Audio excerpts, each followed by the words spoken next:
Enrique, as you know, there's an epidemic going around and it is causing diarrhea. And I would say that what we're looking for is a way to not have musical diarrhea. So much of contemporary jazz and like social media jazz, like the Instagram piano chord style, is just like pure musical diarrhea.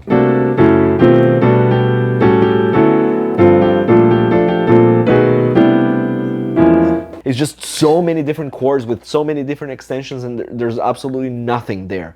All right, everybody, we need to give them the cure. So we're going to send you antibiotics in this video. Earlier this week, one of the people who found our channel sent us an email and wanted to know, hey, how can I make pop chord progressions more complex while still being palatable to the modern ear? What I told him on our behalf was, it's actually counterintuitive. To make something sound more sophisticated, sometimes it has to be more simple. So what's a good pop tune for us to delight our listeners with? Let's do something like Wonderwall from Oasis.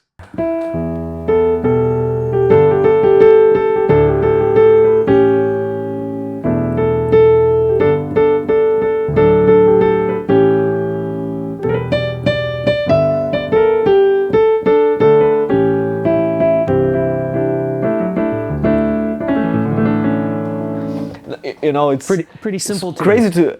It's actually good. You know, I remember thinking back in the time like, oh, what a simple tune. Nowadays, you know, maybe 30 years later, it's like it's not so bad.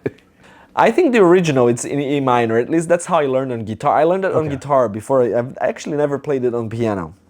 And so that's an E minor to a G to a D to an A.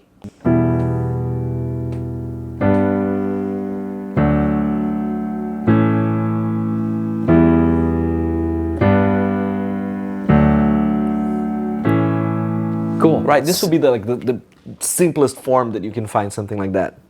First point, just showcasing how many chords with extensions you know is really not.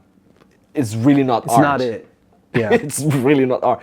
Second thing is if you merge all the colors together. Have you ever seen one of those color wheels? Yeah. Where you see all the possible colors and then you join and you merge all of them together. Do you know what's the resulting color? I do now. Tell me. It's brown, you know. No wonder our diarrhea theme video. Good harmony has nothing to do with how many extra notes you add. Sometimes it's about color, it's how you play a chord. I can play a simple C major, but with good touch, good sound on my instrument, and it's gonna sound beautiful. You played trombone ensembles before? Like when you nail a simple chord, it's one of the most gorgeous things ever. So it's not about how many different notes you have, but it's how you're balancing them, how you're voicing them, what's your touch. Yeah, absolutely. It's orchestrating. Absolutely. So like in this case, one thing I would recommend to everybody is to always work with the chords as open triads. I'm gonna write this in treble clef to make it simple. So, you know, an open triad is basically a triad where the middle note is played an octave higher. So I have the E here in the bottom, the B in the middle, and the G on top. Okay? So I could do the same thing with G. Mm-hmm. I'm writing treble clef so that people who play all sorts of instruments may be able to follow without having to I read struggle. treble clef. I didn't want to brag, but I do. You actually read quite well. I think you read better than I do.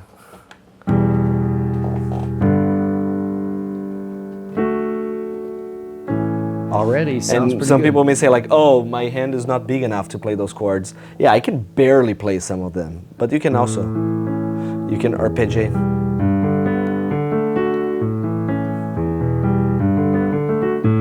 Second thing, what do we do, Tim?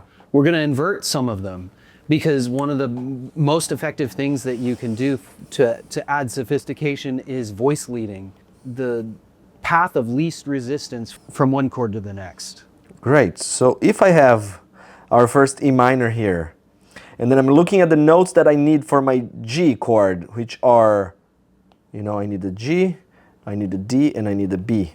Yeah, we're just going to scoot Are that. there any notes that I can preserve? Yeah, the Yeah, B we're just can going to remain keep the same. the B and the G together and scoot that E down to a D. So now we've got a G chord in second inversion. Bravo. So this is now a G. Oh, and it's okay. Is it okay to invert? Absolutely. I think it's actually better. even encouraged. Or an octave higher. That makes it very easy to then transition to our next chord. We're moving the G down to an F sharp. We're moving the B down to an A, leaving the D at where it is. Done. And the D remains the same, right? And then for the A, do you notice that there's a beautiful descending element here? D is gonna go down to an C sharp. C sharp, and then the A remains the same, and then my F sharp on top becomes an E. Notice that all of those chords, they are open.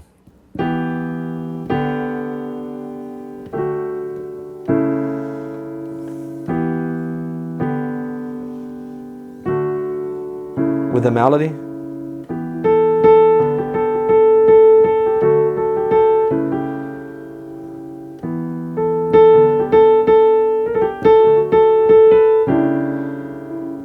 So step one, invert. You could try this starting the E in second inversion.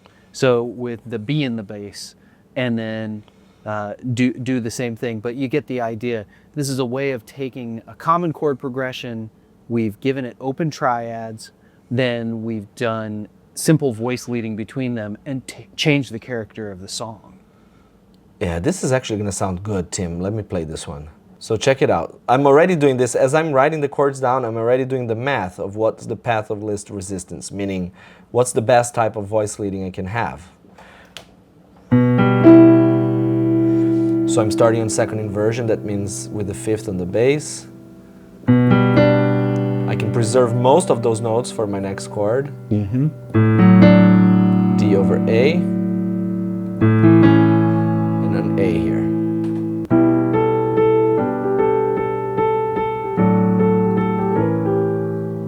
Nice. And one thing you'll notice is that if you took the first progression that we did, it could actually bleed into the second one because we end the A in its first inversion, which has C sharp in the bass. Yeah. So you could just run it from the first set to the second set. Into the second one. Oh yeah, so I can start kind of going from here and then go through my second line.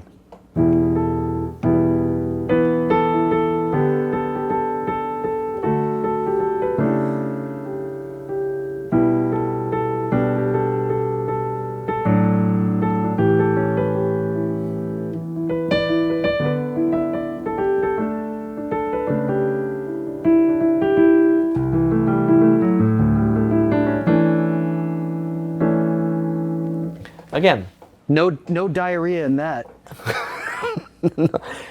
I didn't change any of the chords. This is just orchestration and a little touch of broken chords, figuration, in other words, meaning I'm not playing just the notes as a block.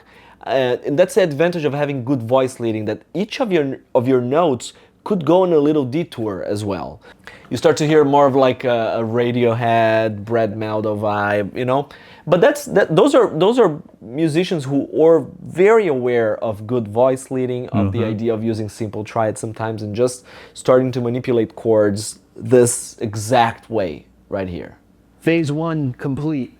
Phase two, let's take it to another level. What now?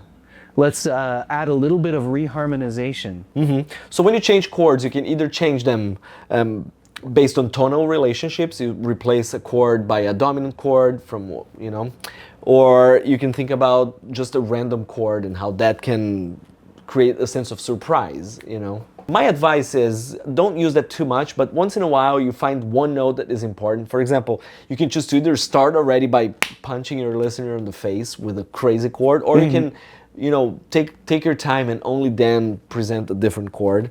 The melody, Let it blossom in front of them. exactly. The melody note that we have here is an A, right? So the exercise I recommend that you do is like, think about A in the context of all possible chords. If A is your root, your chord is going to be an A major. Or an A minor. If A is your ninth, it's going to be either a G9 or a G minor 9. Oh, it's nice. Interesting, you know. What if A is your sharp 9?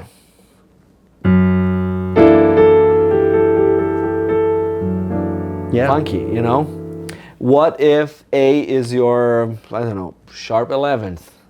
A will be a sharp 11th, so your chord will be an E flat 7. Pretty good, you know. What if A is a 6? Is it a C major? Yep. Or C minor? Or C minor. Right. So again, you can go through every possible option there and test until you find the color that you like.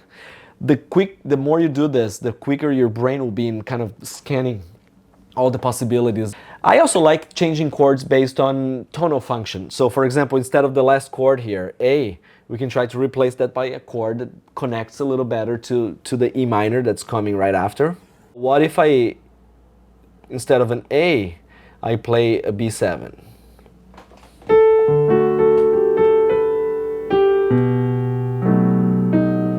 Right, the melody is a G. So this is going to be a B7 flat 13th. It sounds a little weird, but if I invert that chord a little bit, for example, since I have a D, I can just, you know, raise that D to a D sharp. The A I can keep where it is.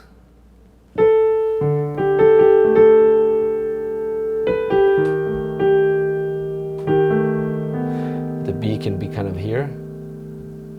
I can also add the C right here. Look how beautiful. Gorgeous, gorgeous.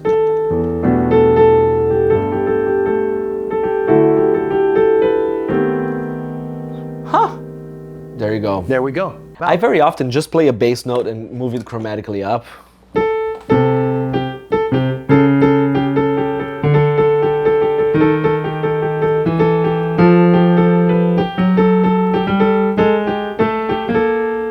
And I see which ones I like. And when I find one that I like, I'm like, oh, let me keep that going. By the way, this could be also a great method, like...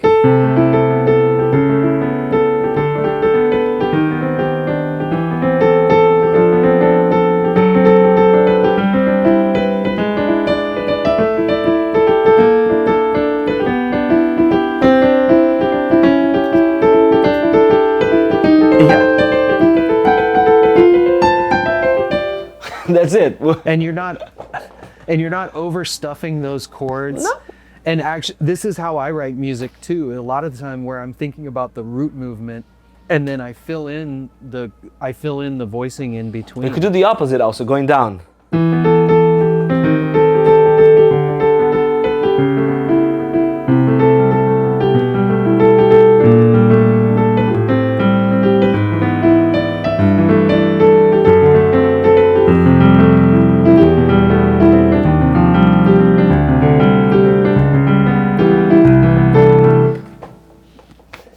So there you have it, three different ways that you can make something better and more sophisticated without contracting the virus that's going around. Let us know if you have other tunes that you would like us to workshop here and show some different chords. And we've created an ebook with all this info on our website, so click the link in the description. Bye. Bye.